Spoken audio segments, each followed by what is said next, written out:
Hello and welcome back to the channel. This week I'm doing another review of a found footage horror movie, but before I get into that I wanted to mention a couple things first. The first one is that along with the other links that I leave in the description, I'll also be leaving a link to my Letterboxd account so that you can look at the list that I make. I specifically made one this month for the found footage horror genre. While I have seen most of them, I will say that it is kind of like a mishmash, so like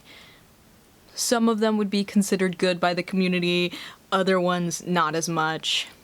I have mixed opinions about a lot of them. I think found footage is always like a fun watch, so like even if they kind of suck,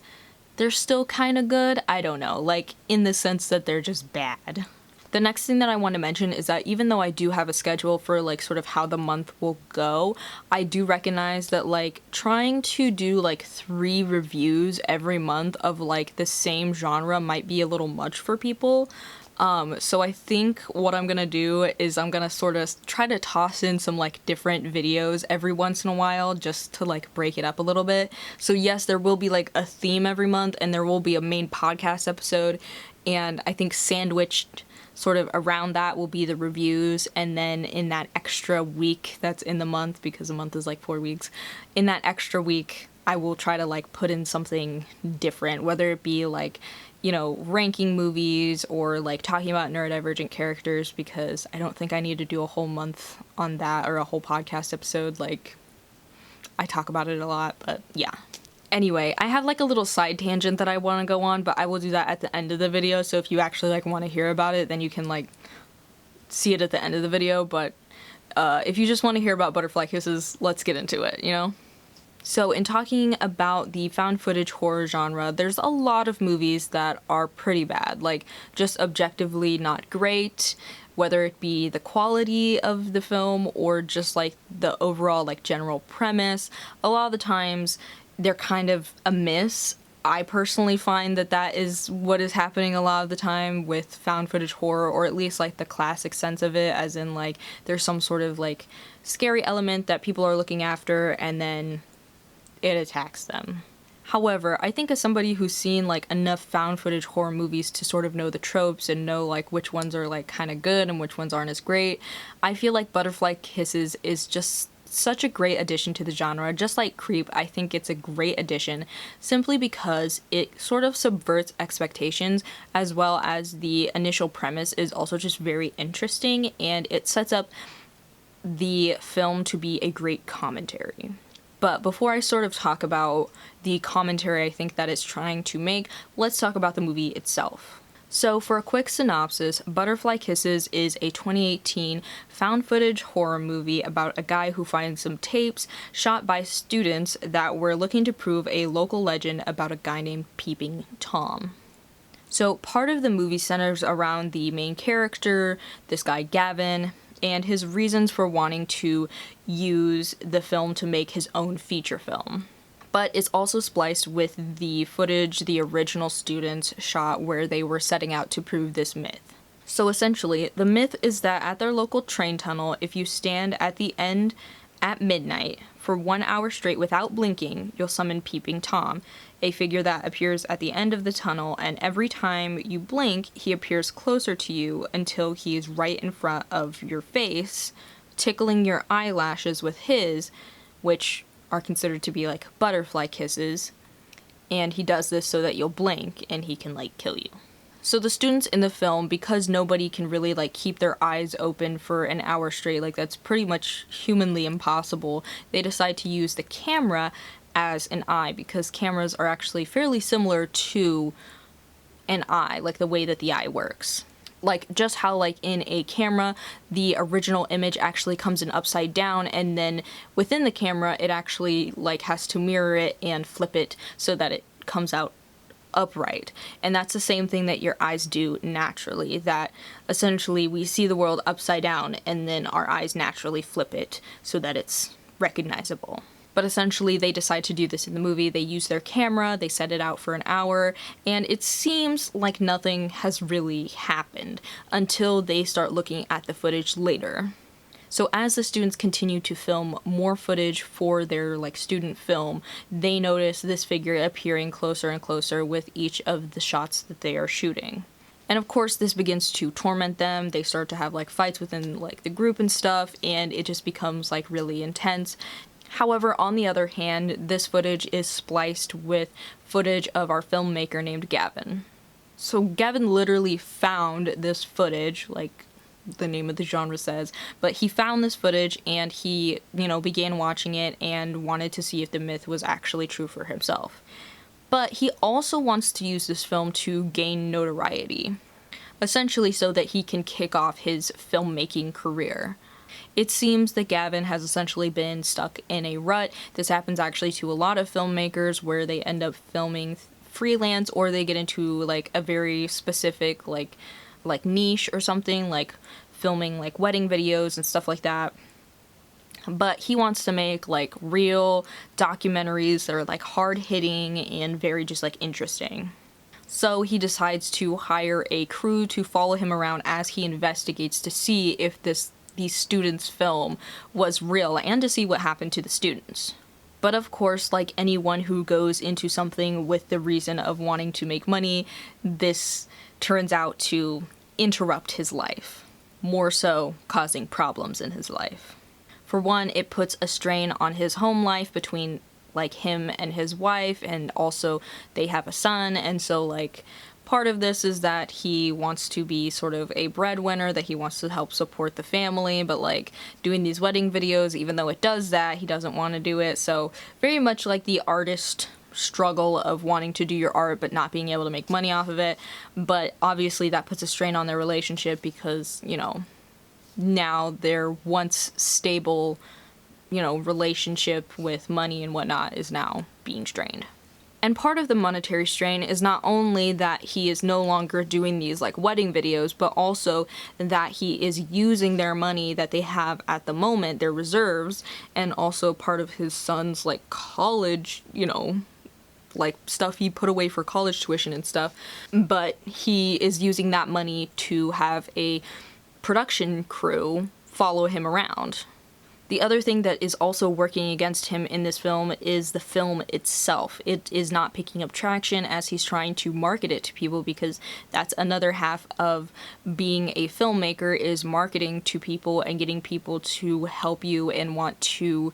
help you produce it, give you the money either to produce it or to make it, or to also advertise it. I do think that is a really interesting part of this movie, because if you weren't aware of sort of how the like smaller film industry works, or how to get into the film industry by like, not just like walking onto, some production set or something like that, this is generally how things tend to work, is that you very much have to like find the right people and, make the right deals with people and essentially have enough money to get people to talk about your movie and get people on board with it. So part of his struggle in trying to like advertise and get people to want to see this film and want to see it come to fruition is that it is in a post Blair Witch Project era, which means that people can see things, especially found footage horror, and pick them apart and say they're not true, and nobody wants to believe that what he is talking about or that what those kids filmed was real. And of course, there's literally a scene in the movie where he is talking to one of the co-writers of the Blair Witch Project, who pretty much humiliates him by saying, this is not real, like, you can just say that it's not real, like, stop trying to copy us, like, essentially just, like, putting all of this doubt in everyone's mind, and also just humiliating him in front of, like, I think a radio audience. Needless to say, he has a lot that he's working against in trying to get this film picked up. Not only that, but his credibility is completely shot by the fact that in the past he had actually used an actor to portray a real person in one of his documentary or nonfiction films. Another aspect of the legitimacy of the film comes in when we sort of later see that it's possible that these kids were making it up, adding special effects, etc. And of course, all of this working against him definitely leads to a lot of like mental turmoil and just general instability as the film progresses. I'm going to talk about spoilers really quick just to sum up the synopsis of the movie. Essentially, Gavin tries to recreate the experiment with his camera now, And unfortunately, Gavin does not survive this encounter. However, his production crew still is trying to figure out like what they should do now. However, later the crew ends up receiving footage from one of the original students that had gone missing. This footage shows the student Sophia in sort of a manic state where she ends up, and this is sort of graphic, but she cuts off her eyelids, which ultimately ended up with her landing herself in an asylum, pretty much staring at Peeping Tom for the rest of her life. So that is essentially how the movie ends, but I do have a few more things that I sort of want to say about this film, because I think this film has such a great commentary on originality and what it means to be an original filmmaker. I feel like, especially in an age where we feel like every story has been told, when we have so much access to free footage, stock footage, and when there's just so much footage out there to begin with, whether it be from other creators or just like in general, like people have been making like home movies, etc. for so long that it's very probable that you could literally find footage the way that people do in the movies. But I think what makes this movie such a great addition is that it includes this commentary about originality. And ironically, that is what makes it very original in this sense. I think it really questions what it means to transform content from its original form to something that is considered to be new. While everyone may not be familiar with what it's like to walk the line of creating an original film using footage someone else shot, we probably all know a YouTuber who talks about or watches copyrighted content that pretty much has to fight accusations that their content isn't original, or they have to fight like YouTube itself to prove that their content is transformative. And so I think with that in mind, it makes this film especially relevant in the filmmaking space, because part of the questioning of the legitimacy of this guy's claims about this being real footage has to do with the fact that he's going to make money off of it. And when you start to make money off of the content that you produce, you want that content to be original. You don't want to be ripping anyone off. And especially with something as sensational as what this guy was going for. When you have films like sort of those nature documentaries where a lot happens but not a lot happens, you can really just push towards those people who enjoy that sort of calm but also like sort of interesting look at nature. But there's not a lot of like sensationalizing these documentaries because they sort of are what they are. Like we all know that like circle of life, that there are going to be scenes more than likely where an animal's struggling and we're like, oh my gosh, like I can't believe this is happening, but we all know it's nature. But when you have stuff like this where you have the skepticism that comes with sort of paranormal activity and the idea of it, it's especially difficult to get people on board with the fact that it's supposed to be nonfiction or a documentary, and not that it is just something that these kids made up to have fun or to mess with their classmates, but that it was something that they genuinely experienced. And I think this film does an especially great job of blurring the lines between what is believable, what is not believable, what's real and what's fake, because again, like we all know that this is technically a fiction film, but within the film, it's kind of hard to tell whether or not by the end things are real or not real. But this movie is so interesting because I think the focus being particularly on how these kinds of films can potentially come about, especially because documentary and nonfiction of film is very much so, and I think a lot of people don't realize this, but a lot of documentary and nonfiction filmmaking is very much like reality TV. And I know it sucks to like hear that about like something that you're supposed to be able to trust, but a lot of the times there is some manipulation of the narrative, and that's essentially what we're seeing the behind the scenes of in this film, with the filmmaker who continuously tries to bring in quote-unquote experts about the topic that he is trying to, portray, which is Peeping Tom and these kids that went missing. And he's continuously trying to bring people in order to legitimize this, even though everything is pushing against him, whether it be the fact that he has made some illegitimate documentaries in the past, or just the mounting evidence about how, like, these kids more than likely staged this.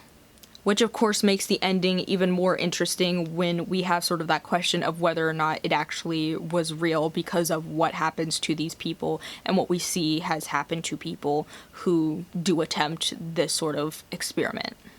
And I think something interesting about how this film ends is that when you think about it, everyone else does not believe what is going on. They believe that it is a hoax, a myth, etc. But as people are more and more trying to prove that it's real, I think the psychological toll that it takes in trying to make something real that is supposed to be scary ultimately makes it real for them.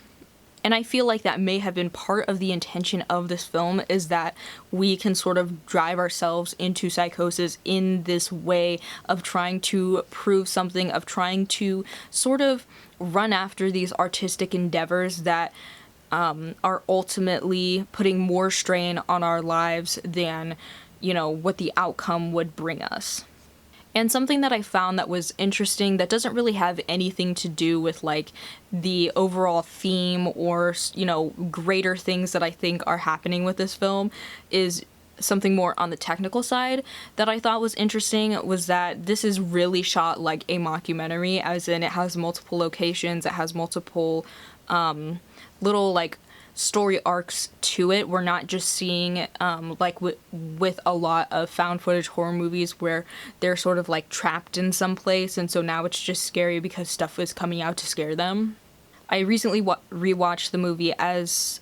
Above So Below, and while that movie can be like kind of fun, it does very much take place in like these sort of catacombs where like they're kind of just like jumping out from different places and crawling around, whereas like this one definitely is shot like a mockumentary. We are following sort of multiple people in the car as they interview, you know, these experts, and even as our, you know, filmmaker is pitching it to different people who could potentially help him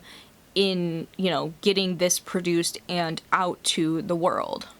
But yeah, if you haven't seen the film, I would highly suggest it because it's such a great film. It's, you know, super scary, but also just like really interesting when you look at what they are also sort of portraying with this storyline. And I have to give credit to the late Eric Myers for just writing such an interesting story and doing such a great job at portraying it in a way that doesn't feel like it is necessarily judgmental, but more so a commentary that allows the audience to ask questions about the way that documentary film is being made, as well as asking questions about how far would you go to, you know, put food on the table while also pursuing artistic endeavors. So yeah, I would highly suggest watching this film. It's such a great film. Again, a great addition to the found footage horror genre, and it's also included on my Letterboxd list of found footage films for this month. But that is all I have to say about the film Butterfly Kisses. Definitely let me know what you guys think down below. Before I go, there was that thing that I was going to say at the beginning, but I decided I was going to put it in now. So really quickly, the tangent that I wanted to go on earlier was pretty much that whenever one of my videos gets a little more traction than some of the other ones, there's always somebody who wants to like comment about like the way that I present myself, whether it be like my voice or like the way that I like don't look into the camera but I look into the viewfinder and stuff.